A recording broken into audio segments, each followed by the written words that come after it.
L'épisode 9 de la saison 2 se termine sur une note ambiguë, laissant les téléspectateurs curieux de connaître la nouvelle découverte de Lucas et l'avenir du silo 18. Bien le bonsoir, mesdames et messieurs. Nous sommes l'animation de la soirée.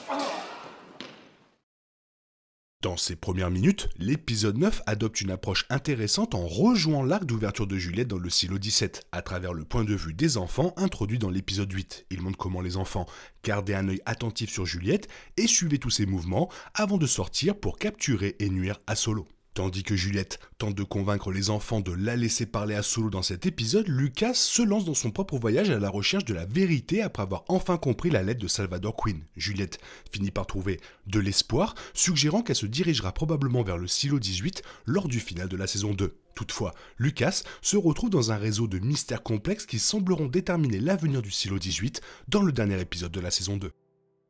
Knox prétend avoir découvert qui est le traître dans l'épisode 9. Cependant, après son arrivée à l'atelier de Walker, il dit que, selon lui, la mère de Teddy est l'informatrice de Bernard. Il dit qu'elle a trahi les mécaniciens parce qu'elle avait peur que Teddy soit tué si elle ne se conformait pas aux autorités supérieures du silo 18. Il révèle également leur prochain plan à Walker, révélant qu'ils envisagent d'utiliser la poudre à canon qu'ils ont obtenue à la réserve. Bernard regarde cette conversation de loin et croit savoir ce que le mécanicien compte faire ensuite. Cependant, Knox semble avoir une longueur d'avance sur Bernard. Il semble que Knox fasse référence à Walker lorsqu'il parle de la mère de Teddy, ce qui implique qu'elle n'a obéi à Bernard que parce qu'elle avait peur qu'il tue Carla. Il se rend également compte que Bernard pourrait surveiller Walker, il ne serait donc pas sage de la confronter directement. Par conséquent, Knox semble tromper Bernard en élaborant un faux plan dans l'épisode 9.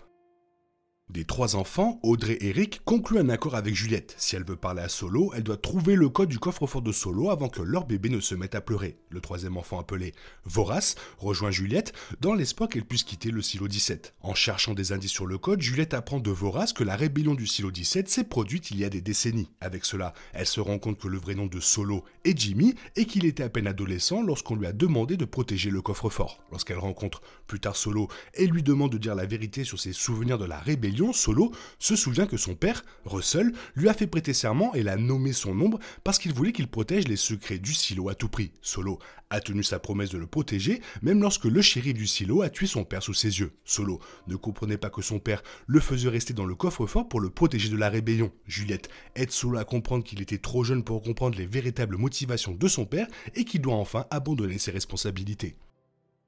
Vorace dit à Juliette que le père d'Audrey et la mère de Rick, Tess, se sont réunis après la mort d'autres personnes dans le silo 17. Lorsque la mère de Vorace est tombée malade, elle a emmené chez Chase et Tess, espérant qu'ils s'occuperaient d'elle. Après avoir manqué de nourriture, Chase et Benny ont tenté d'entrer dans le coffre-fort de Solo et lui ont tiré dessus. Solo a paniqué et les a enfermés dans le stockage de nourriture du coffre-fort. Avant même que Solo puisse comprendre ce qu'il avait fait, ils sont morts à cause du manque d'oxygène. Lorsque Solo révèle l'histoire de son traumatisme et montre même la cicatrice de la balle qui lui a tiré dessus, Audrey sympathise enfin avec lui au lieu de vouloir le tuer pour le meurtre de son père et de la mère de Rick. Solo aussi cède et fait preuve d'empathie envers les survivants en leur permettant d'accéder au coffre-fort après que Juliette lui ait dit qu'ils avaient un bébé à nourrir. L'expérience antérieure de Solo avec d'autres survivants explique pourquoi il menace de tuer Juliette lorsqu'elle tente d'entrer dans son coffre-fort dans la saison 2 de Silo.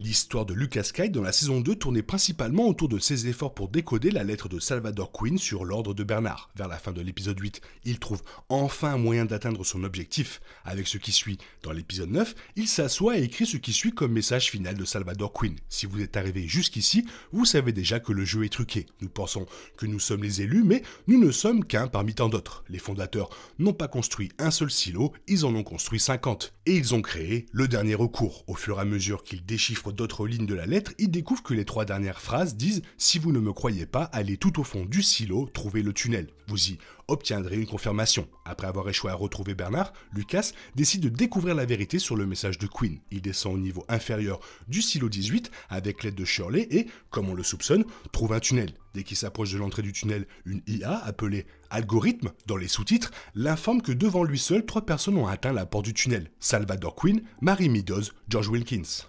L'algorithme affirme qu'il n'a pas parlé à Wilkins, ce qui suggère qu'il ne révèle des informations qu'avec des personnalités faisant autorité au silo. Avant de divulguer les informations cruciales à Lucas, il l'avertit également que s'il parle à quelqu'un de ce qu'il apprend, l'IA devra lancer le dernier recours. Étant donné que l'IA qualifie le dernier recours de menace et que même la lettre de Queen affirme que ses fondateurs l'ont créé, il semble probable qu'il s'agisse d'un protocole visant à mettre fin à un silo. Si un silo apprend la vérité sur la façon dont le jeu est truqué, l'algorithme est apparemment responsable de son élimination. La lettre parle également de la façon dont les gens de tous les silos pensent qu'ils sont les élus, croyant que ce sont eux qui ont été sélectionnés pour survivre à l'apocalypse. Cependant, comme le souligne la lettre, les fondateurs des silos ont créé 50 structures similaires et se souciaient peu du bien-être d'un silo spécifique. Même si un silo tombe en panne, la subsistance de l'humanité peut dépendre de la survie des autres. De ce fait, si un silo menace potentiellement de révéler la vérité sur la mission du fondateur, un soi-disant dernier recours ou mesure de sécurité éliminera le silo.